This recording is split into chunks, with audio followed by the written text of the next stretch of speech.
He was a ghost, a nobody, a failed artist sleeping on park benches in Vienna, eating in soup kitchens, and wearing a coat that didn't shield him from the bitter winter winds. If you walked past him in 1910, you wouldn't have given him a second glance. He was just another driftless soul in a city of millions, bitter at a world that had rejected his mediocre paintings and ignored his existence. Yet just 20 years later, this same man would stand on a podium in Nuremberg, looking out at a sea of 100,000 faces, all chanting his name in a state of worship. He would hold the power of life and death over a continent. He would dismantle one of the most advanced democracies in Europe, not with a weapon, but with a signature. The question that haunts history is not just what he did. We know the atrocities. We know the horror. And the real question, the terrifying question, is how? How did a homeless drifter with no political experience, no money and no connections convince a nation of poets, philosophers, and scientists to follow him into the abyss? The answer isn't simply madness, it was manipulation. It was a perfect storm of economic collapse, national humiliation, and the calculated weaponization of democracy against itself. This is not the story of a seizure of power. This is the story of how a democracy committed suicide. To understand the monster, you must first understand the wound. The Germany of 1918 was not just a defeated nation, it was a broken soul. The First World War didn't just end, it collapsed on top of the German people. For 4 years, they had been told they were winning. Propaganda had promised them victory right up until the bitter end. Aachen, and then suddenly silence. The Kaiser abdicated, the military elite washed their hands of the defeat, leaving the new civilian government to sign the armistice. Then came the Treaty of Versailles. It wasn't a peace treaty, it was a humiliation.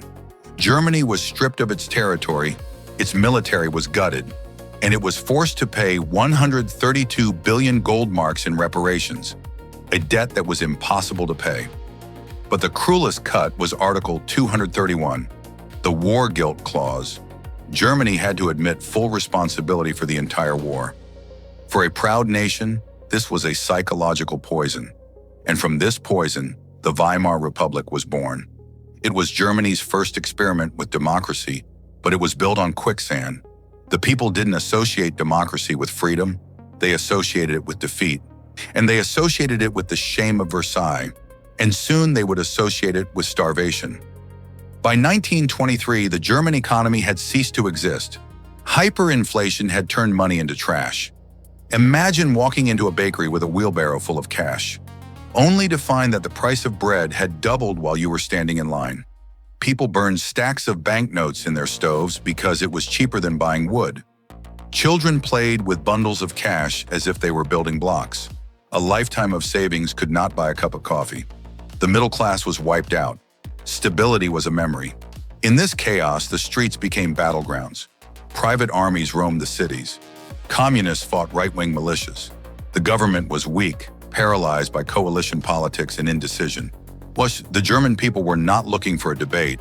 They were starving, angry, and looking for a savior.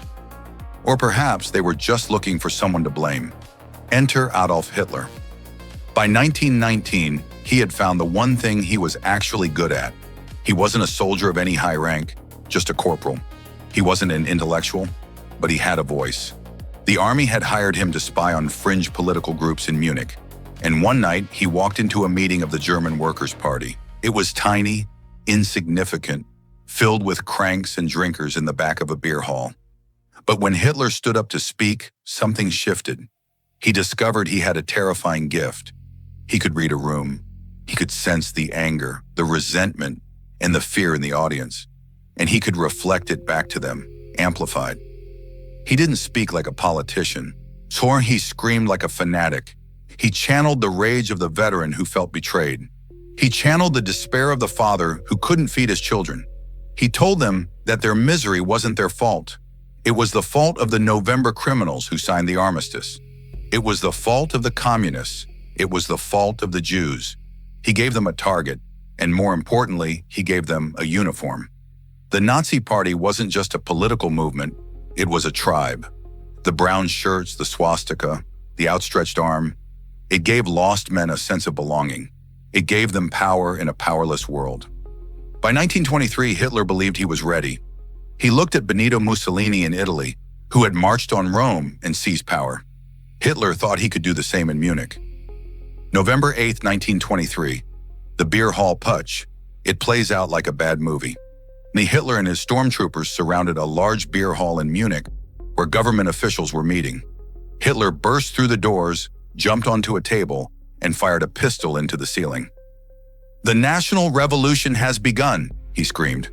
He declared the government deposed. He bluffed. He threatened. He acted the part of the revolutionary leader. But reality is not a speech. The coup was a disaster. The police didn't fold. They fired back. 16 Nazis were killed. Hitler, the man who claimed he would lead Germany to glory or die trying, fled the scene. He was arrested 2 days later, hiding in a friend's attic. This should have been the end. In any functioning judicial system, a man who leads an armed insurrection against the state is locked away for life or executed. But the Weimar Republic was rotting from the inside. The judges were sympathetic to the right-wing cause. They let Hitler turn his trial into a propaganda circus. Instead of a criminal defendant, he acted like a prosecutor, accusing the government of treason. The newspapers covered every word. For the first time, people outside of Munich heard the name Adolf Hitler. He was sentenced to 5 years. He served less than 9 months. But those 9 months in Landsberg prison changed history. While he sat in his cell, treated more like a guest than a prisoner, Hitler did not despair. He analyzed. He realized that the Beer Hall Putsch had been a mistake. Not the goal, but the method. A direct assault on the state unleashed the full power of the police and the army against him. He couldn't defeat the state with bullets. He turned to his deputy, Rudolf Hess, and began to dictate a book, Die Mein Kampf, My Struggle. It was a rambling, incoherent mess of hatred, conspiracy theories, and autobiography. But buried within the madness was a new chilling strategy. Hitler realized that to destroy the Republic, he had to become part of it. He would not storm the gates. He would get the people to open them. He would use the tools of democracy, elections, rallies, votes, to dismantle democracy. He would play the game until he won, and then he would flip the board. "It will take longer to outvote them than to outshoot them," he reportedly said.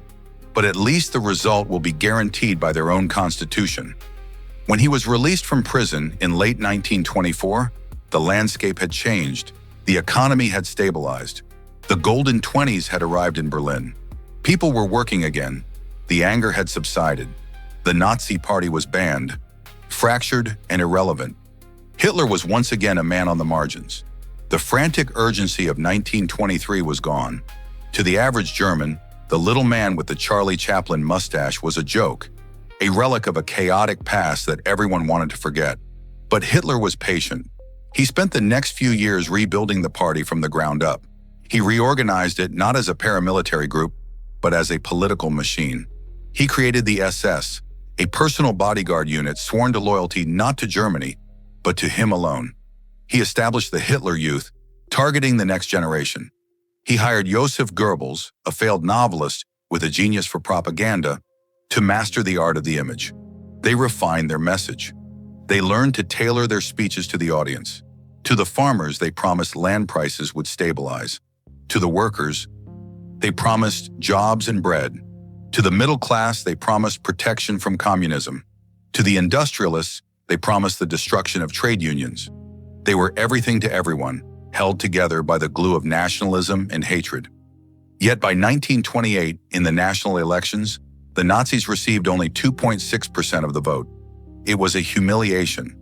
After 4 years of rebuilding, 97% of Germans rejected Hitler. Democracy, it seemed, was working. The economy was growing. The warnings in Mein Kampf were ignored. But Hitler knew something that the politicians in Berlin ignored. The stability of the Weimar Republic was an illusion. It was built on foreign loans, mostly from America. The German recovery was fragile, dependent entirely on the global economy. All it would take was one push, one crack in the system, and the whole structure would come crashing down again. Hitler waited for the disaster. He needed a catastrophe to make his message relevant again. And in October 1929, across the ocean in New York City, the catastrophe arrived. The Great Depression hit Germany with the force of a sledgehammer. While Americans were jumping out of windows on Wall Street, the shockwaves in Berlin were apocalyptic. The American banks, desperate for cash, recalled the short-term loans that were propping up the German economy. Overnight, the illusion of stability vanished. Factories closed, banks folded. Within months, 6 million Germans were unemployed. Families were starving in the streets once again. Democracy relies on a promise that the system can provide for its people. When the Weimar government failed to solve the crisis, turning to endless debates while children went hungry, the people stopped believing in the system. They stopped looking for a chancellor. They started looking for a messiah. Suddenly, the man with the Charlie Chaplin mustache wasn't a joke anymore. His warnings in Mein Kampf seemed prophetic. He had predicted this. He had told them the international banking system was a conspiracy against Germany. He had told them democracy was weak. Now misery made his madness sound like truth. In the election of September 1930, the Nazi vote exploded. They went from a fringe group of 2.6% to the second largest party in the Reichstag with 18.3%. The political establishment was stunned. They couldn't understand it. They thought Hitler was a vulgar, screaming demagogue. They underestimated him because they analyzed him with logic, while Hitler was speaking to emotion. The next 2 years were a spiral into chaos. The streets became war zones. The Nazi stormtroopers, the SA, battled communists in broad daylight. It was a civil war in all but name. And through it all, our Hitler flew across Germany, the first politician to use an airplane for campaigning, descending from the clouds like a god to speak to massive crowds. His message was simple: make Germany great again. He promised to tear up the Treaty of Versailles. He promised work. He promised order.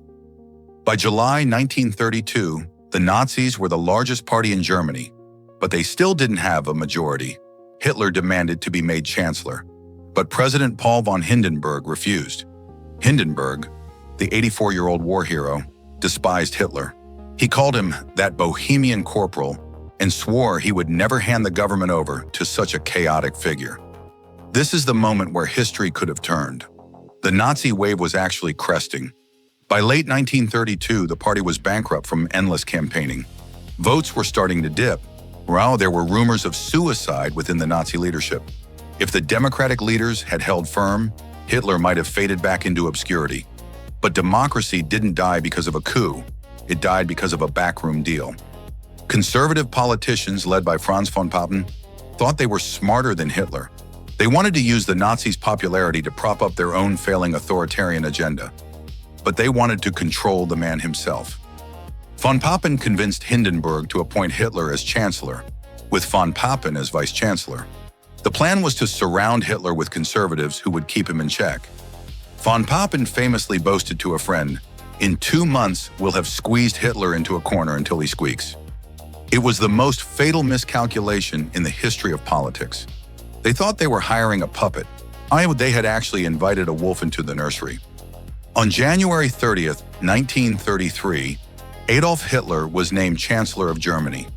That night, the stormtroopers marched through the Brandenburg Gate by the thousands, carrying torches. It wasn't a celebration of a new government. It looked like a funeral procession for the Republic. Hitler was now the head of the government, but he was not yet a dictator. He was still bound by the Constitution. He still had to deal with a parliament. He needed a crisis to break the chains of the law. 4 weeks later, he got it. On the night of February 27, 1933, the Reichstag building, the symbol of German democracy, burst into flames. The sky over Berlin turned orange. By the time Hitler arrived at the scene, the debating chamber was an inferno. Inside, police found a mentally unstable Dutch communist named Marinus van der Lubbe, half naked and confused. Did he act alone? Did the Nazis set the fire themselves? Historians still debate it, but the truth of who started the fire matters less than how Hitler used it. He didn't wait for an investigation. He stood before the burning building and declared, "This is a God-given signal. This is the beginning of the communist uprising." The next morning, Hitler forced Hindenburg to sign the Reichstag fire decree. It suspended civil liberties. Freedom of speech? Gone. Freedom of the press? Gone. The right to privacy? Gone. The police could now arrest anyone without charge. It was supposed to be a temporary emergency measure. It lasted for 12 years. Hitler used this power to crush the Communist Party before the next elections. Their leaders were arrested, beaten, and thrown into makeshift prisons. Yet even with this terror, in the elections of March 1933, the Nazis still failed to get a full majority. The German people had not given him total power, so he decided to take it. He proposed the Enabling Act. This law would allow the Chancellor to pass laws without the approval of the Reichstag. It was essentially a request for the parliament to vote itself out of existence. To pass it, he needed a 2/3 majority. The vote took place in the Kroll Opera House, as the Reichstag had burned down. The atmosphere was one of pure terror. The building was surrounded by the SS. Inside, stormtroopers lined the hallways, chanting, "Full powers, or else." It wasn't a debate, it was a hostage situation. The Social Democrats were the only ones who voted no. Their leader, Otto Wels, spoke courageously, "Freedom and life can be taken from us, but not our honor." Hitler laughed at him. The act passed. Democracy was legally dismantled. But one threat remained. It wasn't the left, it was his own army. The SA, the stormtroopers who had fought for Hitler in the streets, were now a problem. Led by Ernst Röhm, a scarred, brutal veteran, the SA was 3 million strong. They wanted a second revolution. They wanted to replace the professional German army with a people's militia. Hitler faced a choice. The German military and the wealthy industrialists, the people Hitler needed to build his war machine, hated the SA. They told Hitler, "It's them or us."